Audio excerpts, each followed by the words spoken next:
साधु कहन नमो तस् भगवतो अरहतो सम्मा सम्बुद्धस्स नमो तस् भगवतो अरहतो सम्मा सम्बुद्धस्स नमो तस् भगवतो अरहतो सम्मा सम्बुद्धस्स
करुणा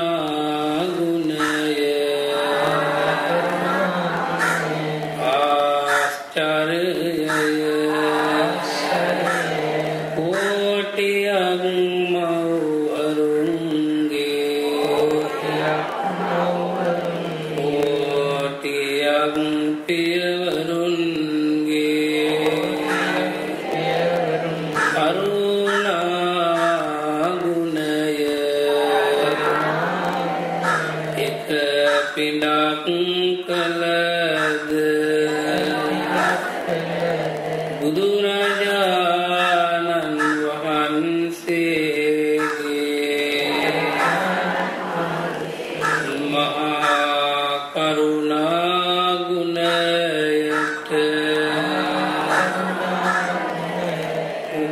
මා කළ නොහැකිය මෙසේ අනන්ත මහා කරුණා ගුණයට මහා ප්‍රඥා ගුණයට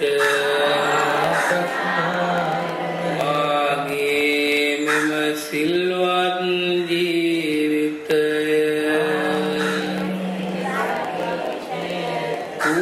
පූජා කරමි පූජා වේවා බුදු ගුණ අනන්තයි බුදු ගුණ අනන්තයි බුදු ගුණ අනන්තයි බුදු ගුණ අනන්තයි අනන්ත බුදු ගුණ බලයෙන් මම තරහා නැතික් වෙම්වා වෛර නැත්තික් වෙම්වා ඊර්ෂ්‍යා නැත්තික් වෙම්වා සියලු සත්වයෝ සුවපත් වෙම්වා සියලු සත්වයෝ සුවපත් වෙම්වා සියලු සත්වයෝ සුවපත් වෙම්වා සාදු සාදු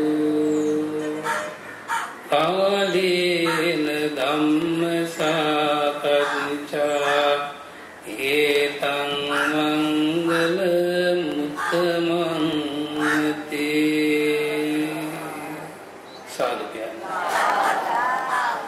පූජනීය ස්වාමීන් වහන්සේ වර ප්‍රමුඛ මහා සංඝ රත්නයන් අවසර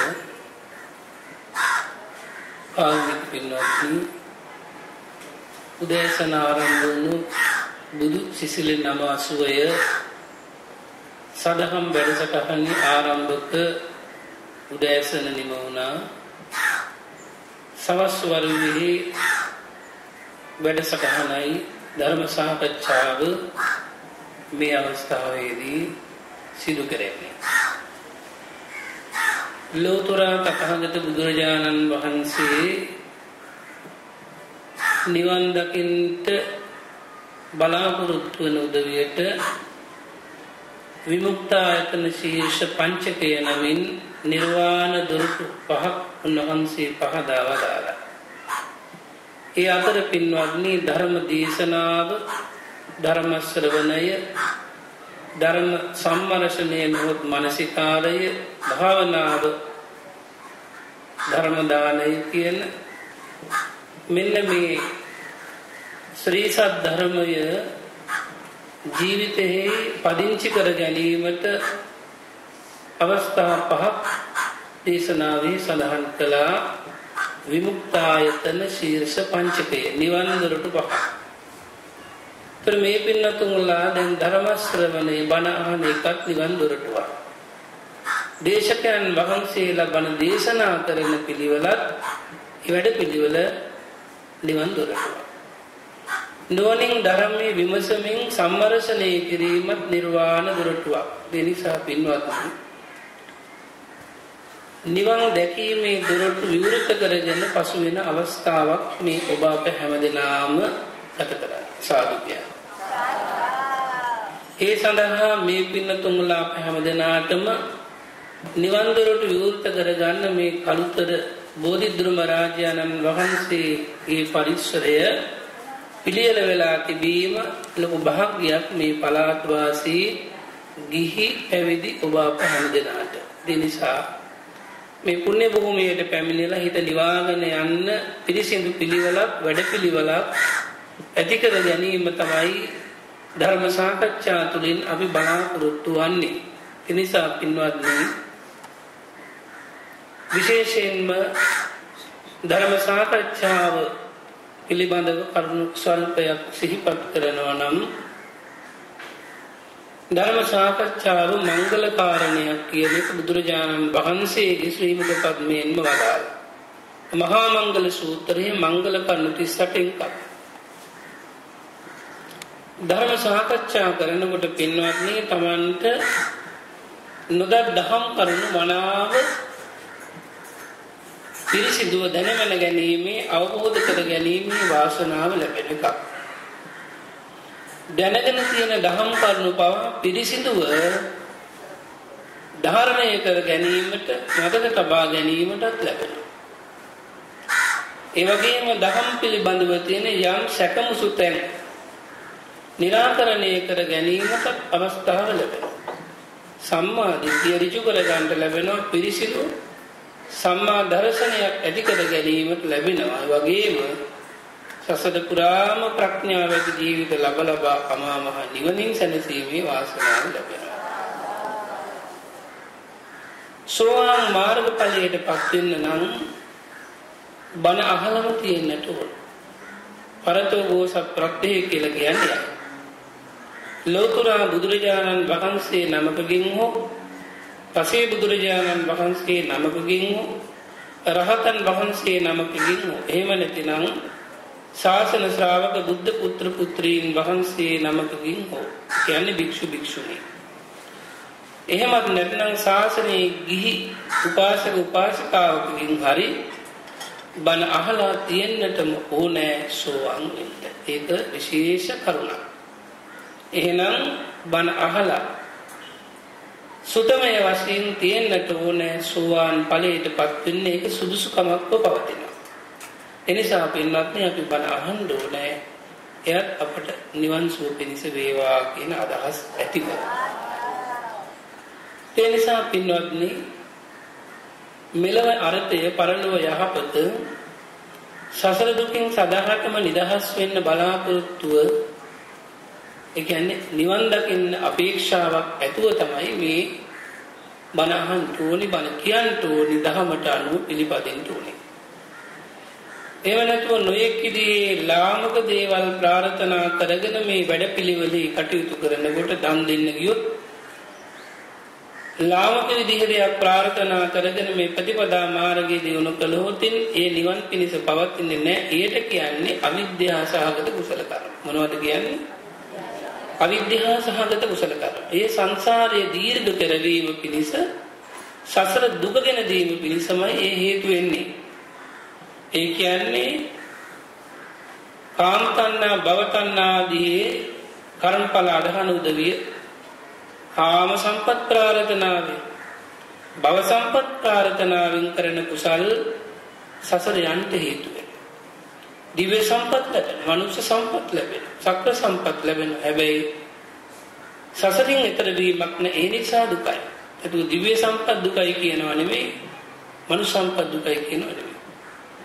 විභව තණ්හාව ඔබ අපට ඒක නෑ. ඒක මිච්ඡා දිට්ඨිය ගත්ත අන්‍ය ශාසනික අයටයි තියෙන්නේ. මෙලවක් පරලොවක් ගැන නැ විශ්වාසයක්.